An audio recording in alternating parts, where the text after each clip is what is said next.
Story 1 by Reddit user Freebird9804. For some background, I live in the California foothills. My parents and I moved into this house from the city in late 2017, after it had been sitting empty for over a year. The day we moved in, my mother and I arrived first to clean, while my father and brother drove the moving truck. Right off the bat, I was uneasy, but tried to write it off. This property felt heavy. It's the only way I can describe it. Some people on this subreddit describe the feeling of being watched inside their homes, but I had that feeling any time I stepped outside.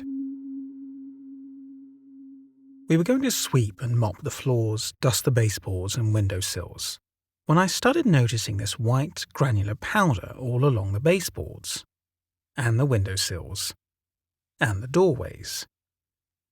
I immediately told my mother, who told me not to worry about it and to sweep it up. By the time I had swept up every room and cleaned off the windowsills, I was certain it was salt, and a lot of it.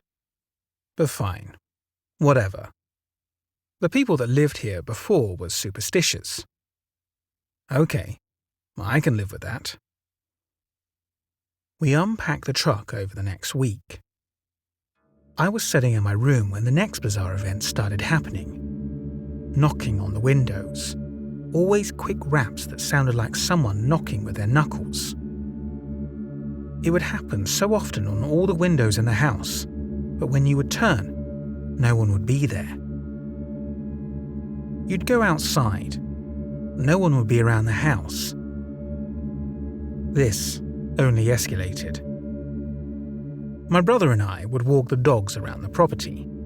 They were older, small dogs who were always good-natured and calm, except for when they were outside this new house. They would growl, puff out, and get extremely agitated. They hated being outside. Then we started finding the animal carcasses. They were small creatures, rats, toads, bats. The biggest we ever found was a raccoon. The animals had been gutted. A single deliberate line down their torso, starting at their chest and ending near their rear. No internal organs left. They looked practically mummified, like something had sucked the fluid and blood and organs right out of them. It was one of the most bizarre and brutal things I had ever seen. My brother would stay up late in his room on his computer every night. He liked to game with his friends until the early morning hours. He does not spook easily, but on more than one occasion I would wake up to him shaking me awake, terrified, saying something massive on two legs was walking around outside his bedroom window, which he would have open at night. He said it would walk right up to his bedroom window and stop, and when he would look toward the sound, he could hear it scrambling away. I never saw it with my own eyes, and neither did he, but the motion lights outside would be activated every single time, leading to the woods near the back of our property. I know what you're probably thinking. All of this up to this point can be explained away rationally. A crazy person living in the woods, some neighbor messing with us for whatever reason.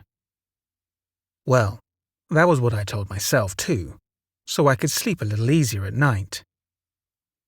Then the banging started. It was so loud it would sound like it was coming from everywhere at once. The walls would literally vibrate, picture frames rattling right off the walls. It was like something massive, stronger than any person, was pounding on the exterior walls of the house, always late at night, and always in more places than just one. I could never pinpoint the source directly. My brother and I would stumble out of our bedrooms petrified, and my mum would lead us to her room where we would stay after that. My dad would walk the perimeter of our property with his gun, but never found anything. No footprints, no people, nothing. This happened for probably about 6 months.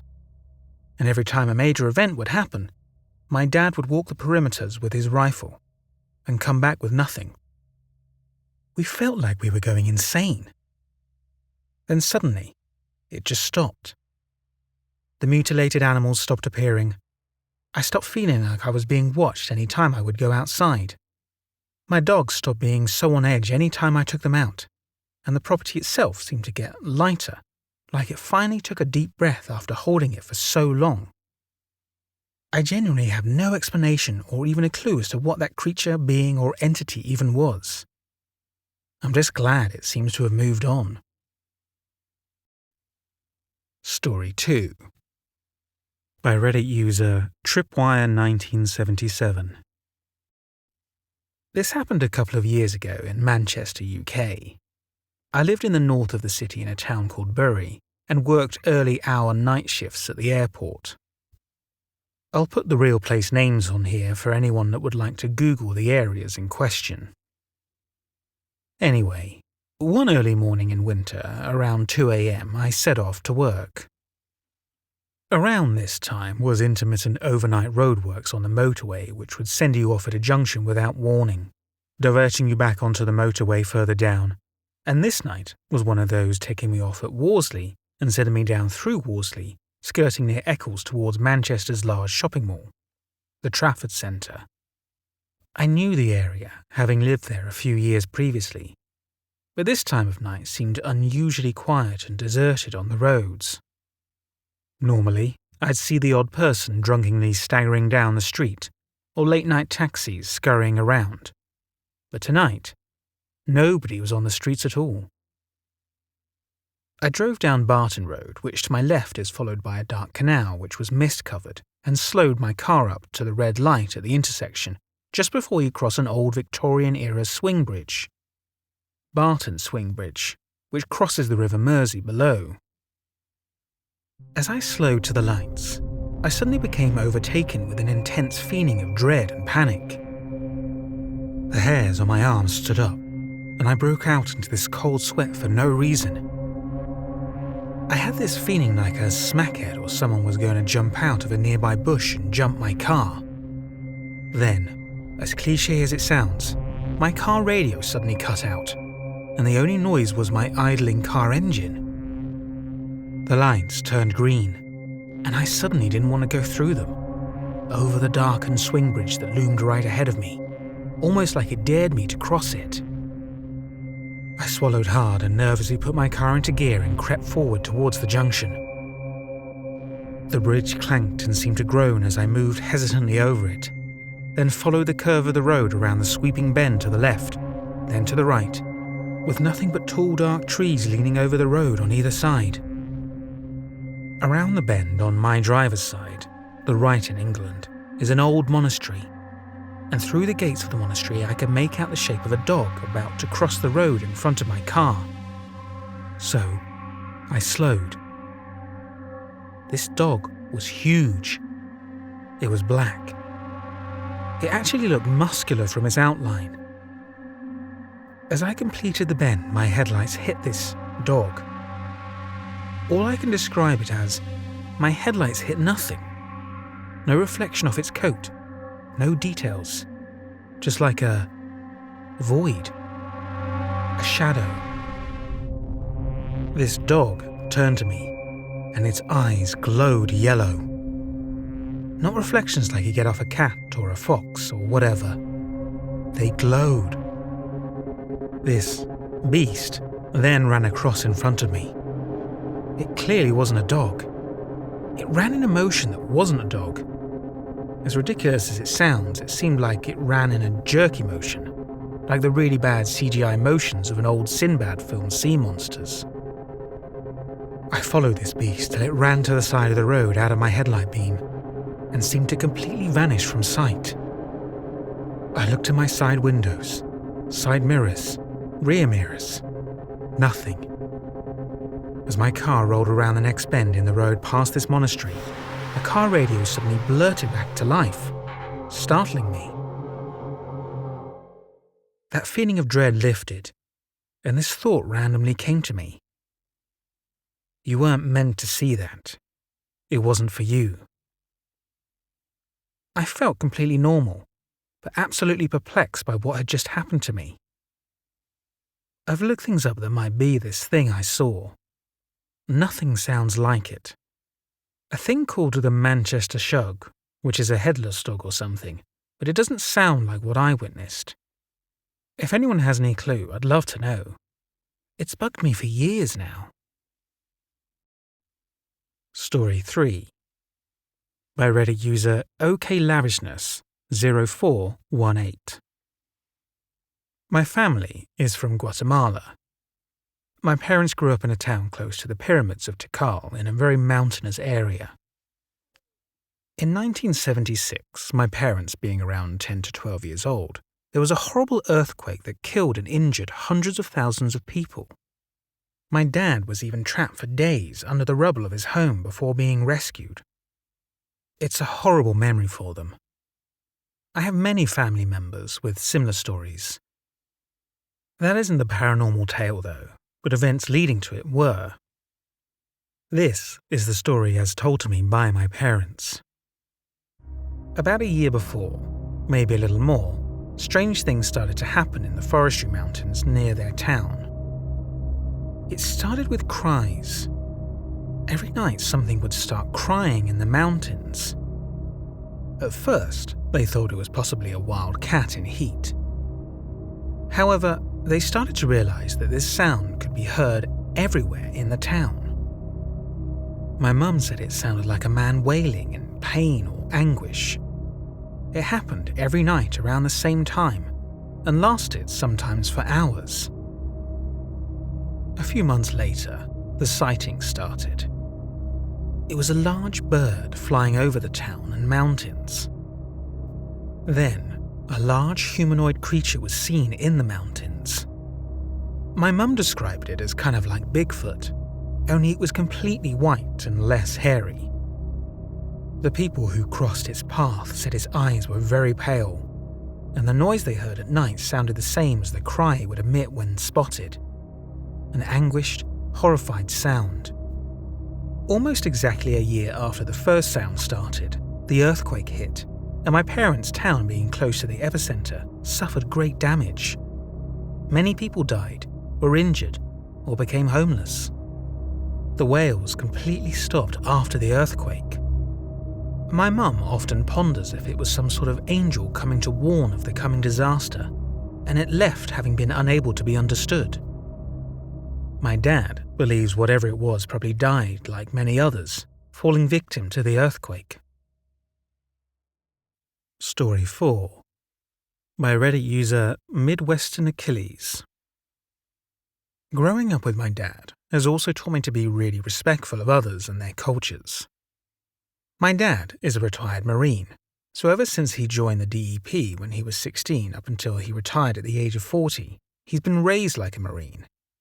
Marines are Marines, and each one of them is a devil dog just like the next. They don't care if you're black or white, Jew or Christian. All they care is that you, at the end of the day, will put on the same uniform as them and do your duties. My dad's seen it all. He served and was stationed in many places around the world. Nicaragua, Okinawa, Iraq, Afghanistan, you name it. And bits and pieces of those places have always stayed with him. My dad, of course, never forgot that. He raised us to be mindful of others, to respect and honor culture, and not to treat anyone unfairly because they're different. I wouldn't say my dad is a superstitious person. He likes to be cautious and prepared, but I wouldn't say it crosses the line of superstition. He always told us ghost stories and stories of war that had been exaggerated and built upon for entertainment value, but there was one story he never changed. He never told it to make it sound funny or extra spooky. He just told us the story he heard exactly at face value. It was the story of one of his friends in the Marines. He was native, and he told my father about an encounter he had with a certain creature from native folklore. Anyone who is relatively versed in native folklore should know exactly what I'm talking about, but please forgive me that I don't want to say the name. He always told the story as a warning and to let us know that even though the culture we were being raised in might not believe it, there were cultures that did believe it, and that the place we live in is home to those cultures. Knowing this, me and my siblings always do our best to be as respectful as we can. I live in the Midwest, the Ohio River Valley. In my state, we have plenty of nature and state parks fitted with lakes, campgrounds, hiking trails, docks, the whole 9 yards, and then some. This area is home to many native tribes such as the Miami, the Erie, the Shawnee, and the Iroquois people, and many others. Because of this, you'll find many people who are aware and respectful of Native Americans and their cultures. Don't get me wrong, there's plenty of redneck, hillbilly, gunslinging Americans who don't give a damn who you are and where you're from, but I've noticed a lot of people in my area tend to be respectful. On to the story. My dad and I like to physically train together. We especially love going to hiking trails. That's what we decided to do today. We drove out to a nearby state park and went on one of the trails there. It started out by a parking lot, goes down by the creek, and is a pretty steep climb or hike back out. Along the way, you see all kinds of beautiful rock formations, freshwater runouts, trees, and flowers. It had just rained a few days back, so it was pretty muddy, but we were going at a pretty good speed. Now, it's good to know that my dad always carries just for emergencies gear, a folding utility knife and a flashlight, on him when we go on the trails. He usually just leaves it in his pockets, but as we finally came to the low point of the trail by the creek, he pulled the knife out of his pocket. I didn't see anything, and he didn't even look like he had seen something, so I decided not to ask.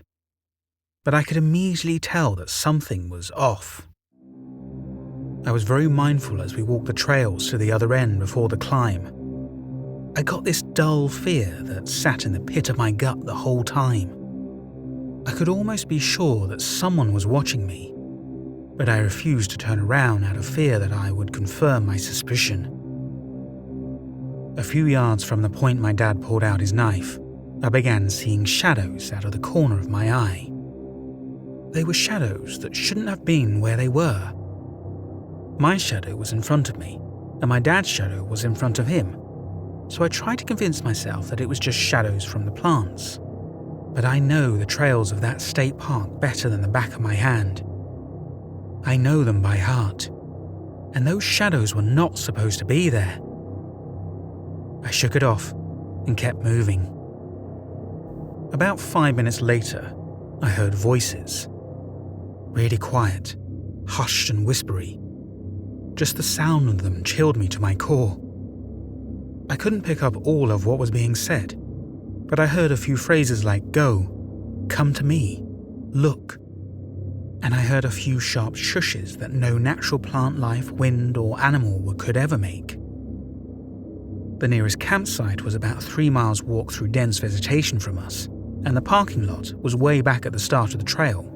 So far, we couldn't even hear the cars from the nearby highway, let alone the cars at the parking lot. I know my dad had to have heard it, because he started walking faster the second the voices started. He started jogging, and I with him. We finally made it to the climb back up, and he put his hand on my shoulder. He told me just to climb up the side, use the rocks and branches to help me from slipping in the mud, and to not turn or look around.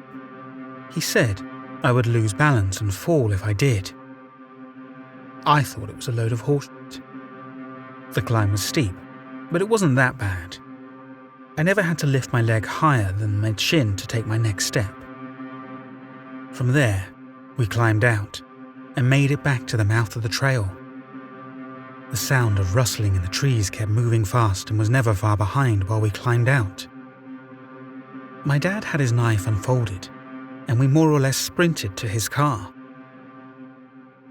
Usually, after our hikes, we will hang out a bit in the parking lot, stretching and drinking water and drying off with hand rags, changing into our dry shirts and hoodies, checking for ticks.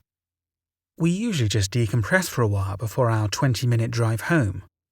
But today, as we approached the car, he folded his knife, tucked it back into his pocket, and told me just to get in and buckle up. So I did. My eyes were glued to the road in front of us the whole drive out of the park. Once we were out and back on the back road highway, we both eased up. We pulled over at an empty gas station where we did what we usually do, checked each other for ticks, towel-dried our sweat, joke about how caked in mud we were, changing clothes, everything. We went in and brought some water and snacks and got back in the car for the ride home. During the ride, we were mostly joking and talking like we usually do. But as we made our way back into town, he looked at me and said very seriously, "It followed us down that trail. I didn't want to scare you. I'm sorry." I just nodded, and that was the end of it. We've been to that state park, even on that specific trail, countless times, and something like this has never happened before.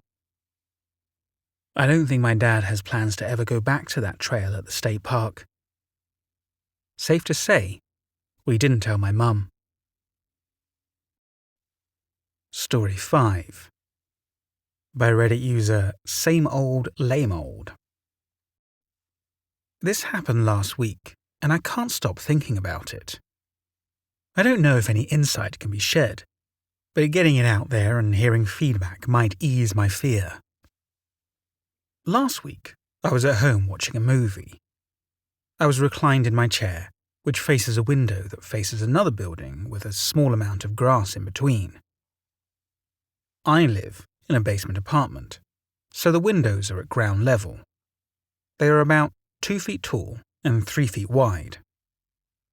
I doze off and fall into a deep sleep. My dog is sleeping on my lap. I'll mention that my dog barks at any animal or wind-rustling leaves outside this window. No people ever walk by it given its location, but occasionally a bird will come by. I wake up abruptly from my sleep with intense alertness. My eyes open wide quickly, like an instinctual response. I remember immediately feeling like I was being watched. Simultaneously, I look straight at the window. I am staring right at this face. Our eyes are locked on each other. I remember feeling nothing but extreme alertness and fear, but also very calm. I had this absolute knowing that it had been watching me sleep for a while. It felt more curious than threatening. It was bizarre, and I felt like I couldn't move. Like I was hypnotized. Anyways, we stare at each other for a solid 20 or so seconds. I'm just lying there still, unblinking. My mind was shifting through possibilities to rationalize logically what it could be. I wanted so badly to believe it was an animal, but its face was bare of fur, with human-colored skin. It was very small. No way it could have been a human. It had to be the size of a 1-year-old child, if that, by the size of its face. I couldn't see its body, because it was dark outside, but my apartment was lit by my Christmas lights. It looked like it was leaned in on its arms with its face as close to the window as possible. It was strange to me that my dog was not barking. He lied there still with me. This is when I think I might have been having sleep paralysis or something. I didn't have sleep paralysis very often, and this didn't feel like it. It felt more like a trance state. I felt connected to it somehow. I get the nerve to sit up and get a closer look and mumble, "What the fuck?" That's when it backs away. I remember my thought processes being in slow motion and clear. I tell myself to listen closely to see if I can hear 4 legs or 2. It gets up and runs away. This is when my dog starts barking. That's when I know for sure I'm not imagining it. I hear it run distinctly on 2 feet. It sounded so small, and I could tell by the sound that its gait was very small. I sit there confused as my dog goes crazy. I check the time. It's 4:47 a.m. Guys, I have no idea what to think. It does correlate with one thing, though. In late August, I started building a shrine or temple-type thing out in the woods at a large nature park. It was my favourite spot to go meditate or practice my harmonica or write. It became an encompassing spiritual ritual to go out there. The whole thing was a meditation-type practice, and it's basically a big teepee made from dead tree trunks and branches, with a stacked stick circle inside. I had worked tirelessly out there, being in a kind of union with nature in my mind as I built. I meditated and carried the meditation out with action. I remember one night at 1 a.m, a friend and I were sitting out there.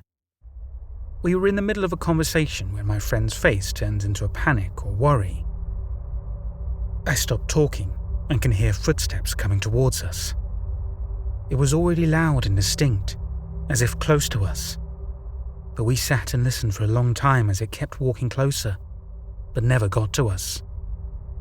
We decided to leave, and she doesn't like talking about it because of the feeling of the energy in the air as we acknowledged it. Anyways, someone totally destroyed my shrine in October, and I left it as is. It crushed me, and I would often visit the ruins heartbroken.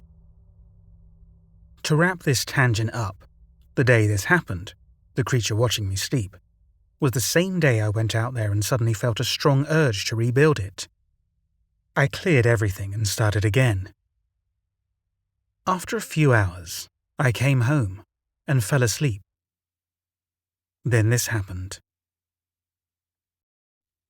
Story 6, by Reddit user General Crux.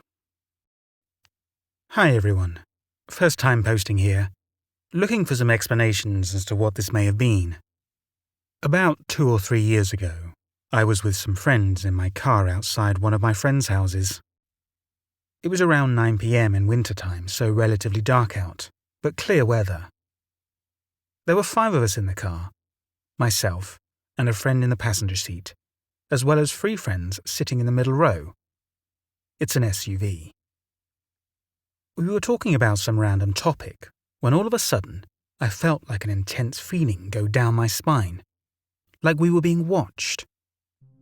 I turned to my friend in the passenger seat, and he looked up at me at the same time like he had just seen a ghost. I asked him if he felt that too, and he said yes. None of my other friends in the back felt anything. We felt really strange, but ignored it and kept talking. A few minutes later, the feeling came back stronger than before, and once again my friend and I looked at each other at the same time. He looked right past me out of the driver's side window, which my back was to, and told me not to turn around. None of my other friends saw anything, but he said there was something out there, and I felt some sort of presence behind me. We took turns describing to each other what we sensed it looked like, and we were for sure both seeing or sensing the same thing. It was pure white and humanoid, but the details of what we sensed were fuzzy to me. Clearer descriptions later in the post. After a minute or so, it went away, and we were totally spooked. This is where it gets weirder. My friend and I both felt the presence making circles around the car, and we began to both see green glowing circles moving quickly around it. It's hard to explain, but we couldn't really see them. It was more knowing they were there. They began to move faster, and we were freaking the hell out. Then, all of a sudden, they disappeared. Once again, we both saw or felt these, but nobody in the back did. Then, passenger seat friend and I were leaning back to talk to the middle row, when all of a sudden, on the sidewalk behind the car, there was a flash of white light and a creature sprinting towards us. It was pure white, bipedal, somewhat humanoid, and very tall and lanky. I'm going to guess it was probably 7 feet tall. It had a horse-shaped head, long black thin hair, black eyes and claws. My friend and I in the front screamed simultaneously, started the car, and got the hell out of there. Once we were far, far away, we once again took turns describing to each other what we saw, and we were both on point with each other's descriptions. I took everyone home. Then, as I was driving home, I still felt the presence behind me. I couldn't tell if it was in the car or not, but whenever I got to a stoplight or sign, I felt it catching up, so I sped the rest of the way back. Once I got home, it was gone. Both my friend and I could sense that whatever it was wasn't there to kill us or anything, just to make its presence known. Nothing like it has happened before or since. The only relevant connecting factor between the passenger seat friend and I, that those in the back did not share, is that we were both Christian. At the time. Story 7. By Reddit user BeyondSight711. I was born into the world of the paranormal. I was never given a choice. I was born seeing and hearing things others seem to ignore. For a while in my teenage years, I began to question my sanity when I noticed other people couldn't do things I could, but that's another story. I began to have witnesses to my crazy sightings. Proof I wasn't crazy, but I was indeed a little different from your average, everyday, run-of-the-mill person. Since then, I have experienced more things than I can count, but today, I want to tell you about a child that I saw roaming through the darkness. I had just graduated high school and was spending the weekend with my best friend in a corner of eastern Kentucky. This area gets a bad rap, and unjustly so. The people are genuine, kind people, but the mountains are the most haunted places in the United States. We were sitting on the side of the deck before midnight, talking and gazing up at the full moon. The moon seemed different that night, slightly larger than normal. It was the summer of 1999, back when people actually talked to each other. In the midst of our conversation, I gazed to the left where the road was, and I saw a child walking down the road. He looked to be around 4 years old.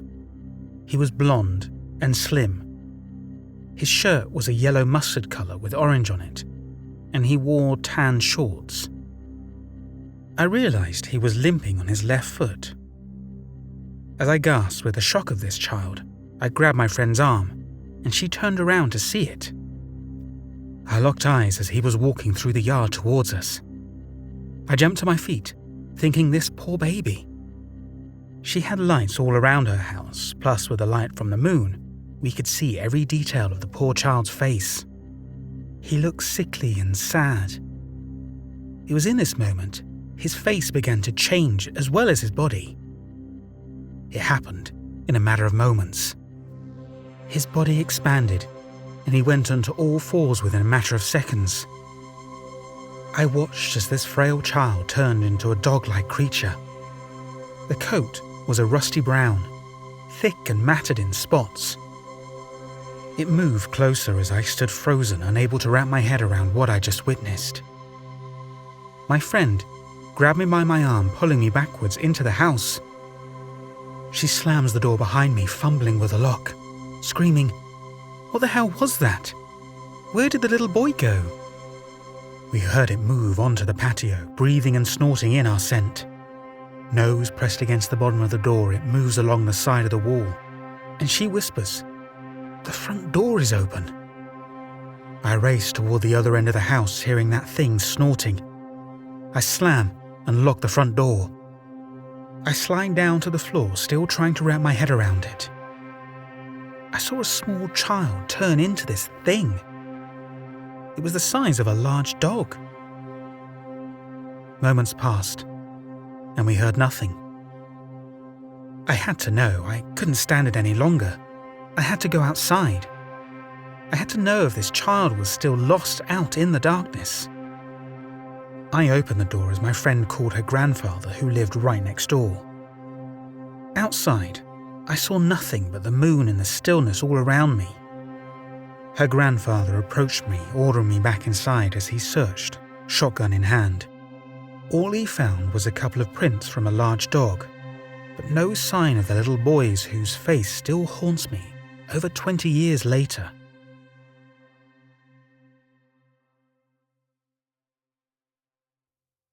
Thank you for watching and or listening to this video. If you enjoyed it, please go ahead and hit the like button, and if you don't already, go ahead and subscribe to my channel and select the notification bell so you don't miss out on any of my future uploads. Also, please leave a comment on this video letting me know what you thought of it. Comments really help with the YouTube algorithm and will really help my channel to grow. If you have a story you would like me to narrate, please email it to me at stories@daredeverell.com. If you want to support my channel even further, there are a number of ways you can do so. You can consider leaving me a tip for this video via my PayPal, link is included in the description. Check out my Teespring store and consider purchasing one of my shirt designs. Or head over to Audible, where there is a book, Punch, by J.R. Park that I narrated. I do get a small royalty if you decide to purchase that. Thanks again for watching.